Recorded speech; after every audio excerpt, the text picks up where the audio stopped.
This week I learned that there is more than enough room in my life for all of the Godzilla content.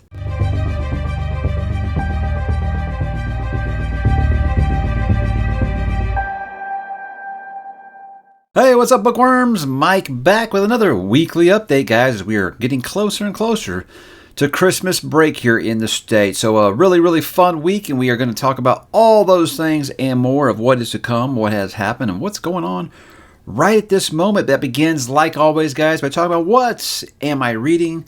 I sadly finished The Expanse. Leviathan Falls. That was the goal this week, guys, and it was very good. It was very good. I was very satisfied with how it ended. I don't know why. I had a lot of people saying that they didn't think I was going to like it. But yeah, I was very happy with it. The epilogue was literally read through pretty much tears. It was really well done. I was very satisfied with how it went. It's one of those things where I'm just going to miss that crew oh so much. Not everyone had quite the ending that I expected. I thought maybe we would get a lot more out in glory. There was some of that, but there was also some, wow, that was just kind of a whimper, not a bang, which isn't necessarily a bad thing. But yeah, again, it was very satisfying. I felt like I was very happy with how it ended. And I do still have the Sins of the Father, from Memories Legion. Basically, people told me it acts almost like an epilogue to the epilogue, I guess you would say. I don't know. I'm sure I'll get that in sometime here in the next week or so. But at the moment, I can say I'm done with The Expanse. I do still have that, like I said, that short story. But outside of that, I finished the main journey, and it's very rewarding. It's very satisfying, but it's also very sad because, like I said, over the course of time, you do get really connected to those characters and having to say goodbye. Even because I've been watching the show of The Expanse since, God, when did that come out? It's like in 2016 or so. So I've been watching since then, so I feel like, I've known these characters for that long now. And I've always had that comfort of knowing, well, I do still got the next book to get to. And now you get that feeling of, well, there is no next book to pick up. It's sad. It's sad. It very much is. But I'm very happy that I did buckle down and do that trip this year because I had a blast. So what was I going to pick up next, guys? Well, I know a lot of people thought I was going to Fool's Quest. More on that in a second. But I started Legend by Mr. David Gemmell. The book that I'd say has been suggested that I read the most. Sometimes aggressively. Sometimes just curious inquiries. Have you ever read that? Because it's a very special book. But most of the time it's been like, drop what you're doing and read David Gemmell. So I finally am doing that, guys. I'm about halfway through the book. I'm going to be truthful with you here. I like it. I can see why it is so popular. I can see why it's kind of that book that influenced a lot of people that are now authors to become authors. I'm kind of mixed on it, though. And here's why. And before you stop flipping tables, let me just say why. Look, I think when Druss is on the page, this book is incredible. I love just Druss doing Druss things. It's got a part where he's cutting arrows with an axe, and it's an amazing scene. I love it. Maybe feel almost something like out of Robin Hood. It was really good. I love whenever Druss is on the page. The book just soars when he's there. I'm having a good time. I want to hang out with this guy. I want to learn from him. I want to hear his war stories. I want to hear all that stuff. Other characters are kind of mixed for me. Rec did something about the 45-50% mark of this book that I was like, well, I'm not on your side anymore. V-Ray, I hope I'm saying her name right. V-Ray, I like her character a bit. I wish she was getting to do more. But guys, the stuff with the 30, I don't know. It really does feel like, and I know now that there are several prequel books of this. But this stuff that you're hearing about Druss, I kind of want to know more about that. I feel like I'm starting on book like 6 of a 15-book series. It's kind of how I feel about it. Because I know there is so much stuff he has went back since and filled out, but this is still book number 1 in the series. So I do feel like I am starting at a place, and I feel like I've been dropped into something I don't know what. There's all these references being made, and I'm like, should I understand this? What is this? Should I just let this go? It's hard for a fantasy reader that wants to know everything, But, I'm fine with the media res. I can get into that and go back and learn some of these things. But really, like I said, my struggle right now is whenever Druss isn't on the page, I'm not as invested. But I love his stuff. I'm not even really crazy about the military fantasy sections, where you're just waiting for a battle to happen, but you are getting kind of, some of that backstory with Druss, and I'm all for that. So I really like Druss a lot. I love his axe with Shagga. That's a really awesome. Is it Shagga or Snagga? I've already forgot, because I think I'm getting maxed up with Shagga from Game of Thrones, or from a Game of Thrones. The book had Shagga. He likes axes. Maybe I'm getting Shagga or Snagga, something like that. Anyway, he gives his axe a name, and it almost seems like it is a character. But yeah, I do like the book a lot. I just want to let people know that there are some things I'm kind of iffy on with it, but I should be finishing that up sometime this week, because like I said, I just started a day and a half ago. We're already halfway done. It's not that long of a book, and I'm looking forward to continuing it. How about what am I going to read, guys? Okay, so Fool's Quest. The reason that I moved it is I talked about this recently with The Expanse. Is what I decided to do was move it to where I would read books 8 and 9 of The Expanse back to back. What I've decided to do, because I love doing that so much, I'm going to do that with Fool's Quest and Assassin's Fate, moving back to back so I can read them together. That's something me and my wife like to do. Like when we're binging a TV show, we always make it a point that, okay, we can watch one episode tonight and pick up tomorrow, unless it's the last 2 episodes of the season, because they're almost always like a 2-parter. So we've just kind of gotten in that mode where we'll watch the last 2 episodes of a season of television together. And I said I kind of want to do that with these books here, because I do feel like book 2 of The Fits and the Fool is not going to give me what I want, and I'm going to want to know how everything resolves. I'm not going to want to wait another month. So I'm going to read those back to back, just like I did with The Expanse, because I think that worked really, really well. So Fool's Quest will be the last book I read in December, and Assassin's Fate will be the first book that I read in January. I think that's the way that I'm going to work it out. So what am I picking up instead? I'm going to be moving on to Children of Time. Look, now, Adrian Tchaikovsky is an author people have recommended to me a ton. I know he's very popular. The guy writes like a maniac, because he's putting out like books this big, like 3 or 4 times a year. It seems like that guy, like I said, I felt like it was almost like, as far as productivity goes, I feel like he's right up there with Brandon Sanderson. The guy just puts out more stuff than anyone has time to read. But really, really awesome. When I said I was going to be reading this, he did drop me a message on Twitter to talk about it and stuff. So really cool guy. Seems like he's very approachable. So I'm hoping I like the book. Like I said, I've already had the other non-human species in there kind of ruined for me. I don't know how much of a spoiler that is for the book, but I'm not really letting that bother me too much. But I'm excited. Because that's the one that you guys picked. When I went through all those sci-fi books or series that I wanted to read, this was the one that blew everything else away. The books I wanted to read after The Expanse, this was the one that you guys voted for over some heavy hitters in science fiction. Peter F. Hamilton, Orson Scott Card, all these big sci-fi series. You guys picked this one. So I'm hoping that I like it as much as you do. And then I'll be picking up One Piece Volume 20. Excited to continue, because right where I stopped, they are actually, having that big battle with Crocodile that they've been kind of leading up to here. So I think Arabasta goes through 24. So I've still got a few of these to go. But yeah, I'm enjoying it much more than I did like Whiskey Peak, but not as much as I did Drum Island so far. So the Baroque work stuff just really gets confusing to me about who is who, I think, a few times. But I am excited to see this showdown finally, because they've been kind of leading up to it for a while. That's really all I've got really for this week. Like I said, Children of Time, that's a big boy, so I figure I'll focus mostly on that after I'll probably finish Legend this weekend, unless some crazy things happen.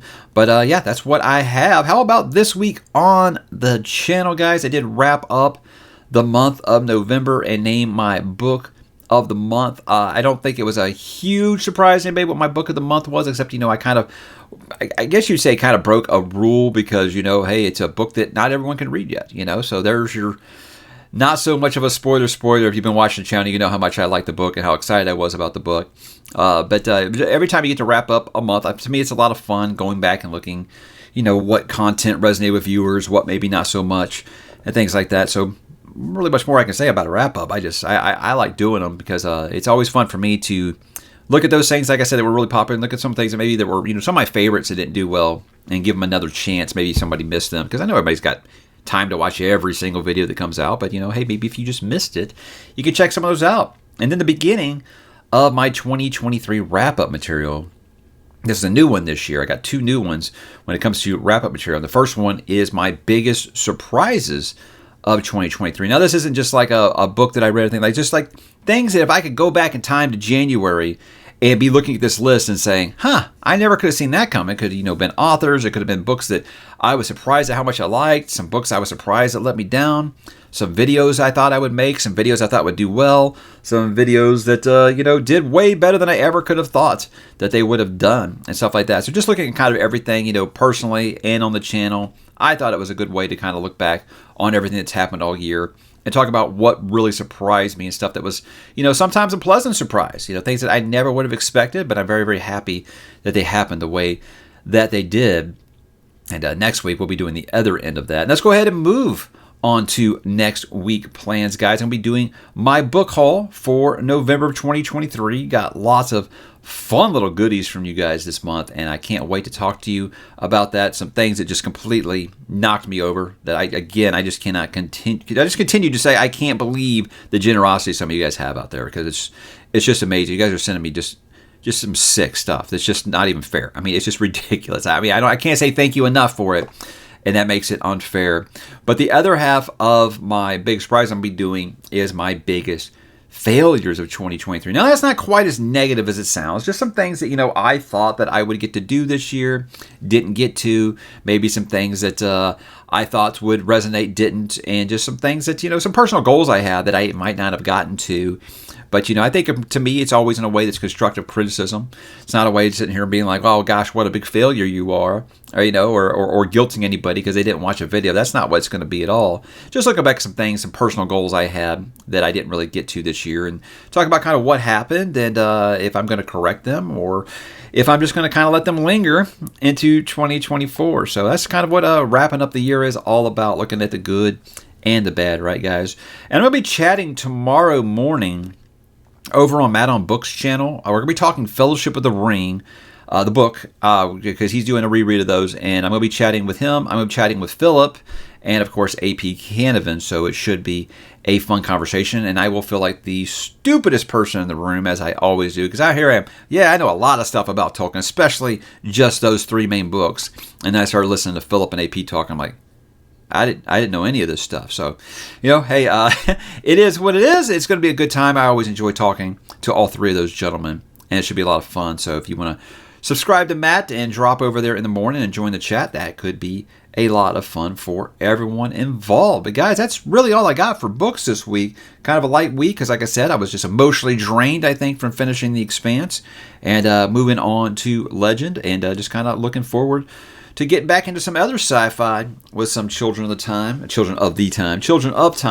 and back to my Straw Hat Gang as they get into the biggest fight I've seen them in yet. Some TV and movie talk before I go, guys. There are new trailers this week because there was some kind of a convention recently. I forget what it's called. But there was new trailers for the Fallout TV series. There was a new trailer for House of the Dragon Season 2.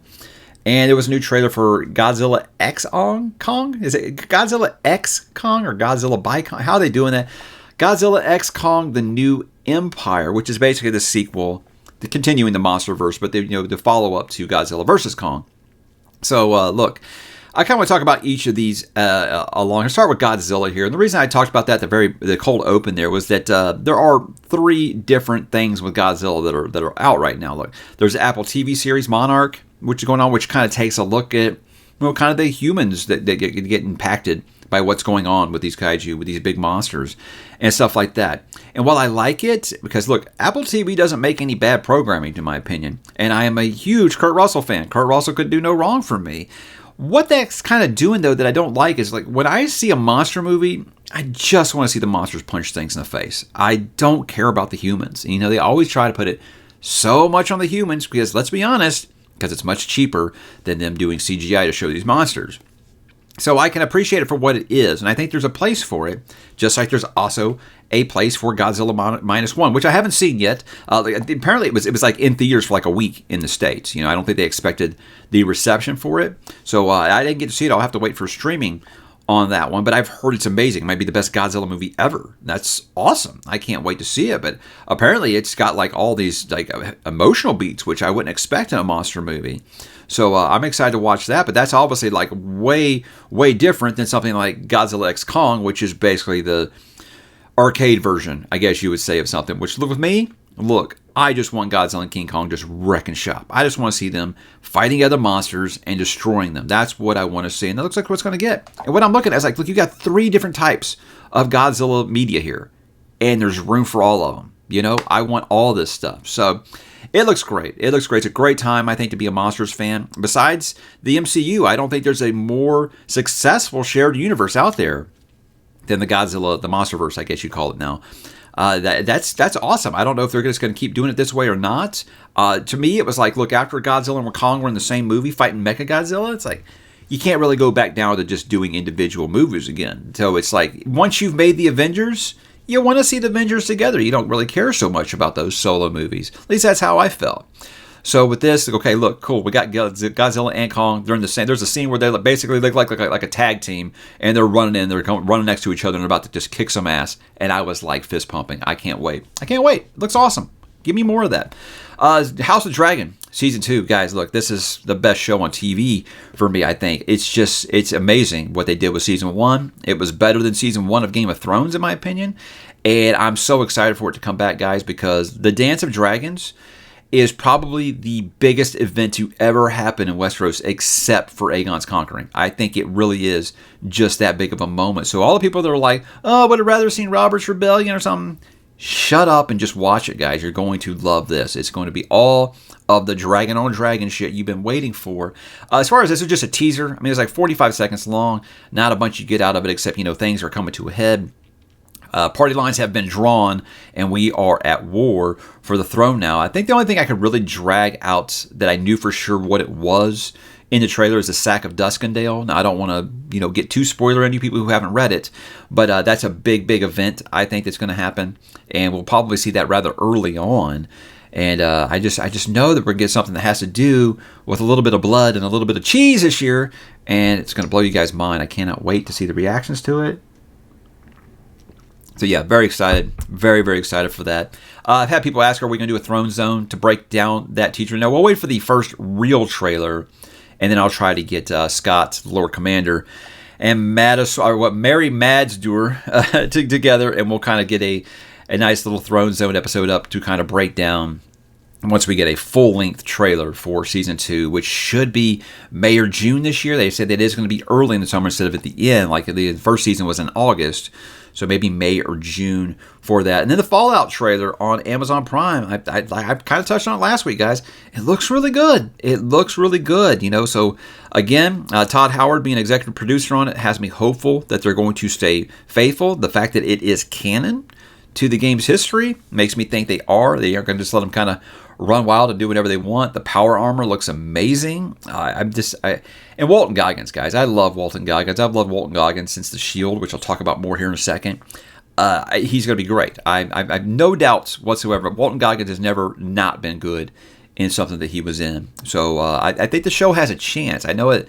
Prime Video has a spotty track record, but this looks really, really good. And it looks like it's staying true to the games because, it looks like a lot of things were not necessarily just ripped out from the screen, but it has that same feeling. They're playing like the 1950s music and stuff like that. It feels like Fallout, So fingers crossed, man. I would love for that to be great. I really, really would. Because, after Rings of Power, after Wheel of Time, I gave up hope on this one that it was going to be any good. So it looks really good, though. So, again, hopefully so. I just talked about The Shield. If you guys have been watching the weekly updates for a long time, I think back in 2020, told you that me and my wife had started watching The Shield because she'd never seen it before. And this is a great, great show. You got Michael Chiklis, Walton Goggins. This is just an amazing, amazing show that was on FX really before its time. I feel like it wasn't as popular as it could have been because it was just too gritty and real at the time it came out, like the early 2000s. People weren't ready for that kind of stuff yet.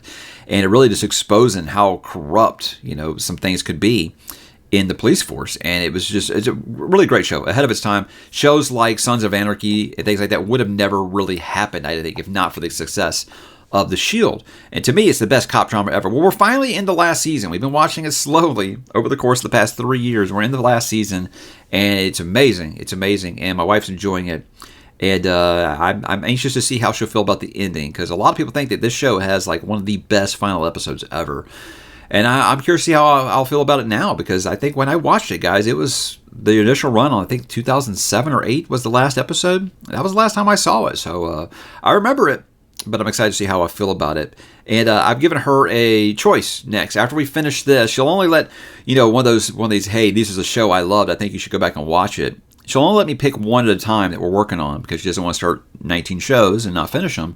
So after this, I've given her a choice between Sons of Anarchy and The Sopranos, 2 that she's never seen. And I'm going to let her choose. And as of this recording, she still has not chosen. She's like, let's finish The Shield first and then I'll make that pick. So I'm good with either one. Haven't rewatched either since they were on TV. So, could be a lot of fun. Gaming talk before I go, guys. I finally got the Dead Space remake. I've been real on the record about I will not pay full price for a remake of a game I've already played. Now, Dead Space, the original, I think it came out, it was like 2008 or something. It was before kids. And guys, look, anything that happened in my life before kids feels like a galaxy far, far away. So I don't really remember. But I remember playing that at like 2 in the morning and being just like freaked out by how messed up it was. This remake is really, really clean, guys. It's one of those where it isn't just a fresh coat of paint and some new colors and they turn up the brightness. They completely rebuilt it from the ground up like they did that Gears of War Ultimate Edition. It's really, really nice. The reason I finally did it, guys, if you had a Game Pass, it was on sale for $8 if you had Game Pass. That's my price. I'll go ahead and pick that up. But I'm not that far into it, but I'm really, really impressed with how much they cleaned that game up. And it looks impressive. It looks like a game that came out this year. And I know everybody's going to want me to talk about the Grand Theft Auto 6 trailer. And here's the thing. If you love this series, man, and I know you probably do, awesome. I kind of fell off on Grand Theft Auto. I think San Andreas was the last one I played and really, really loved. I think they got so involved in making it so realistic that it almost became unfun for me to play. And I know that sounds weird to some people. Like for me, that's why I wasn't crazy about Red Dead Redemption 2. It was like so super realistic that it just became plotting and boring. With me, I think when Grand Theft Auto 4 came out, I was excited as hell to play it. And they changed the driving controls so much, the vehicle handling. I just got so frustrated with it, I never went back to it. And then I played 5, and it did the same thing. And I was like, all right, well, if these games, if it isn't fun to drive the cars, which is like the main freaking thing you're going to be doing, I'm not really into it. So it's like one of those things where I know that it's super popular. This trailer had like 130 million views in the first day and a half. So yeah, clearly it's a super popular game. Look, it looks incredible. It almost looks real life sometimes. It almost looks like a direct sequel to Vice City, which is one of my favorite Grand Theft Autos. So that's really, really cool. It's just, I'm not really into those kinds of games anymore. I love an open world game and stuff, but if they make them so hyper realistic that it's just like, I think I'm just going to go live real life instead of play a video game about real life kind of thing. I don't know. I know it's a me thing, and I never want to be a wet blanket. And the only reason I'm talking about, like I said, is because I know people are going to ask, what I thought about it. Looks amazing. Rockstar does incredible, incredible work. That's why they can only put out one Grand Theft Auto every 12 years.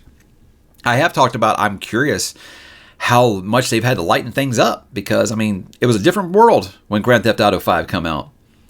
You're going to have lots of upset people if this is still the same material that you've had in every other Grand Theft Auto game. So I'll be interested to see how much they soften things, because I hope they don't.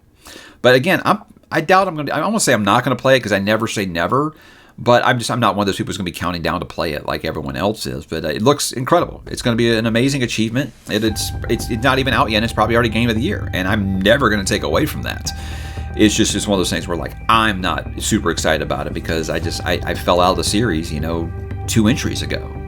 But again, it looks really, really impressive. So guys, that was my week. What's your week looking like? Why don't you drop in the comments and let me know what you're up to, what you're watching, what you're reading, what you listen to, what are you playing, and have yourselves an awesome, awesome weekend.